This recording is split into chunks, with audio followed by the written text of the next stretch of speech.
என்னென்ன கோயில் கவர் பண்ண போகிறோன்னா, ஃபஸ்ட்டு வந்து சிங்கிரிக்குடி, அடுத்த கோயில் வந்து பார்த்திங்கன்னா பூவரசங்குப்பம், மூன்றாவது பரிக்கல். இந்த 3 கோயில் தான் நம்ம கவர் பண்ண போகிறோம் இன்னைக்கு. ஓகே,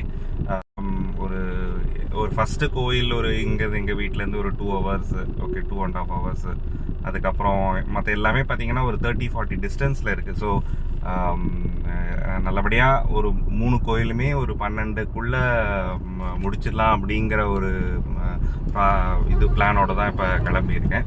நான் இப்போ அந்த கோயில் போயிட்டு அந்தந்த கோயில்களுக்கு போயிட்டு அந்த கோயில்களுக்கு உண்டான சிறப்பு அதெல்லாம் எனக்கு தெரிஞ்ச அளவுக்கு நான் கேப்சர் பண்ண ட்ரை பண்ணுறேன். அதெல்லாம் கன்சாலிடேட்டடாக பார்க்கறது வந்து ஒரு ஹெல்ப்ஃபுல்லாக இருக்கும்னு நினைக்கிறேன். இந்த மாதிரி இன்னொரு வாட்டி யாராவது போகிறவங்களுக்கு.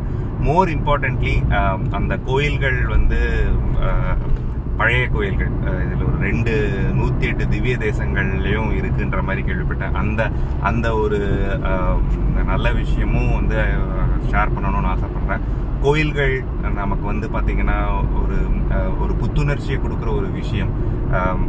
பலவேறு காரணங்களுக்கு கட்டியிருந்தாலும் கோயில்கள், எந்த ஒரு கோயில், அதுவும் குறிப்பாக பழமை வாய்ந்த கோயில்கள்லாம் போனீங்கன்னா ஒரு மைண்டு வந்து கண்டிப்பாக ரிலாக்ஸ் ஆகும். அதுவும் இந்த மாதிரி ஒரு குறிப்பிட்ட ஒரு கான்செப்டில் இருக்கிறது வந்து உங்களோட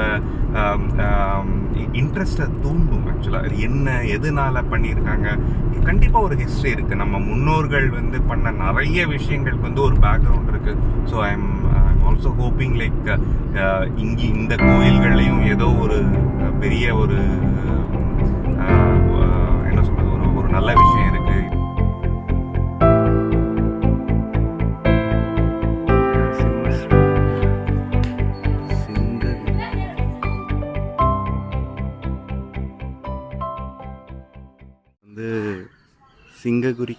சிங்ககிரிக்குடி நரசிம்மர் டெம்பிளுக்கு வந்திருக்கோம். இது வந்து ஒரு முதல் தலம்னு சொல்லலாம் அந்த நேர்கோட்டு நரசிம்மர் கோயில்களில்.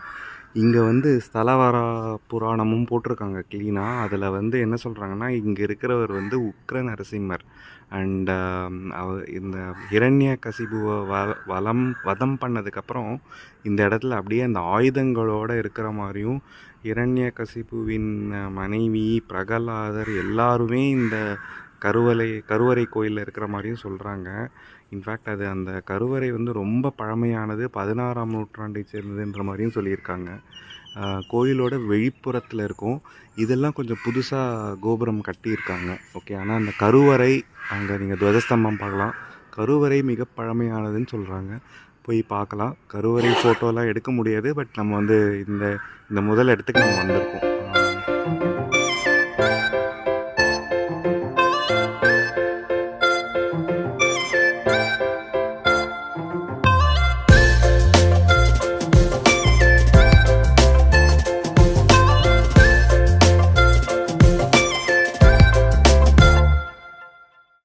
அது வந்து நம்ம லக்ஷ்மி நரசிம்மர் தென் அஹோபிலம் ஆந்திராவில் இருக்க அஹோபிலம்ல இருக்கிற மாதிரியே இருக்குன்ற மாதிரி தான் எனக்கு தோணுது. நான் அதை பார்த்ததில்லை, ஆனால் அந்த கோயில் போனதில்லை, பட் கேள்விப்பட்டிருக்கேன். அதே மாதிரி இருந்தது. அங்கே நல்லபடியா அபிஷேகத்தை பார்த்தோம், ரொம்ப நல்லா இருந்தது அபிஷேகம். அப்புறம் தீபாராதனை பார்த்துட்டு ஃப்ரெண்ட்ஸ் 3வது அந்த பரிக்கலுக்கு வந்தோம். பரிக்கல்ல வந்து ரொம்பவே விசேஷமான ஸ்தலம். இன்ஃபேக்ட் இதுதான் முதன்மை ஸ்தலம்னு கூட சொல்றாங்க. லட்சுமி நரசிம்மரை பார்த்துட்டு அங்க இருக்கிற ஒவ்வொரு சின்ன சின்ன உபதெய்வங்களையும் பார்த்துட்டு, தும்பிக்கை ஆழ்வார் விநாயகர் இருக்காரு, அதுக்கப்புறம் தாயார் இருக்காங்க, தாயார் சன்னதி தனியா இருக்கு. அப்படி கொஞ்சம் வந்து இரட்டை ஆஞ்சநேயர், 2 ஆஞ்சநேயர் இருக்காங்க. அது என்ன வரலாறுன்னு தெரியல, ஆனா இரட்டை ஆஞ்சநேயர் இருக்காங்க. அங்க ஒரு ஐதீகமும் இருக்கு. நீங்க வந்து ஏதாவது வேண்டுதல் இருந்ததுன்னா நீங்க கோயில் உள்ள வரப்பே வந்து உங்களுக்கு அந்த நெல் கொடுக்குறாங்க, நெல் பாக்கெட். அதை நீங்க வாங்கிட்டு வரலாம். உள்ள வந்து அதே மாதிரி அர்ச்சனை பண்றப்ப கல்கண்டு வச்சு அர்ச்சனை பண்றது நல்லதுன்றாங்க. அதை உள்ள வந்து அர்ச்சனை எல்லாம் முடிச்சுட்டு நீங்க அந்த சன்னதிக்கு பின்னாடி, லட்சுமி நரசிம்மன் சன்னதிக்கு அப்படியே வலம் வந்தீங்கன்னா ஆஞ்சநேயர், இரட்டை ஆஞ்சநேயர், அவர்கிட்ட வேண்டிட்டு நம்ம என்ன வேணுமோ அதை வேண்டின்னு பண்ணா நடக்கும்னு சொல்றா. அதெல்லாம் கொஞ்சம் நல்லா இன்ட்ரெஸ்டிங்கா இருந்ததெல்லாம் பார்த்தேன். அப்புறம் வெளிப்பிரகாரம் ரொம்ப பிரம்மாண்டமா கட்டிட்டு இருக்காங்க. அதாவது பிரம்மாண்டம் நான் ஏன் சொல்றேன்னா, அந்த கருங்கல்ல கட்டுறாங்க. மீன் இப்ப எல்லா கோயில் புது கோயில்ன்றப்ப வந்து இந்த கிரானைட்ஸ் அந்த மாதிரி இல்லாம கருங்கல் வச்சு கட்டுறதுங்கிறது ஒரு ஒரு விசேஷம். ஏன்னா கருங்கல் நீங்க நிறைய கேள்விப்பட்டிருப்பீங்க, கருங்கலுக்கு வந்து அந்த அப்சார்ப்ஷன் பவர் ரொம்ப ஜாஸ்தி இருக்குன்னு சொல்லுவாங்க. So absorption and retention power ரொம்ப ஜாஸ்தி இருக்கு. அதனால பழைய கோயில்லாம் உங்களுக்கு போறப்போ ஒரு வைப் கிடைக்குதுன்னு சொல்றோம் இல்லையா? அது ஏன்னா அந்த எல்லாரும் ஒரு பாசிட்டிவிட்டி, ஒரு ஒரு நல்ல விஷயத்துக்காக தான் கோயிலுக்கு மோஸ்ட்லி எல்லாரும் வருவோம் இல்லையா? மோஸ்ட்லி எல்லாரும் ஒரு நல்லது நடக்கணும், ஒரு பாசிட்டிவ் மைண்ட் செட், ஒரு தேங்க்யூ சொல்றது, அந்த மாதிரி தான் வருவோம் இல்லையா? ஸோ அந்த மாதிரி ஒரு பாசிட்டிவ் வைப் சேர்ந்து சேர்ந்து ஒரு கோயில்ல வந்து பவர் வந்துருதுன்றது சயின்டிபிக்லி ஆல்சோ ப்ரூவன்.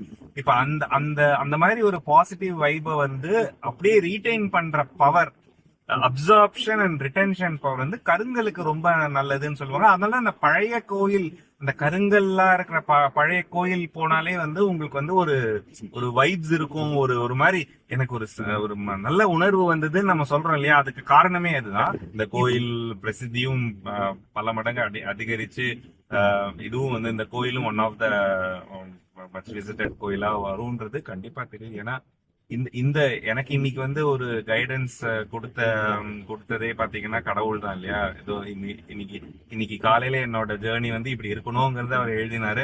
அதுபடி தெய்வாதீனமா நடந்தது. நல்லபடியா எல்லாமே நான் நினைச்சதெல்லாம் நல்லபடியா நடக்கணும். என்னோட வீடியோ பிடிச்சிருந்தா இதுதான் என்னோட சேனல் இன் எம்விஸ் வியூ. இதுக்கு சப்ஸ்கிரைப் பண்ணுங்கள். அண்ட் இந்த மாதிரி மோர் இன்ட்ரெஸ்டிங் வீடியோஸ் நான் ஷேர் பண்ணுறேன். வீடியோ பார்த்த எல்லாருக்கும் thanks. See you once more.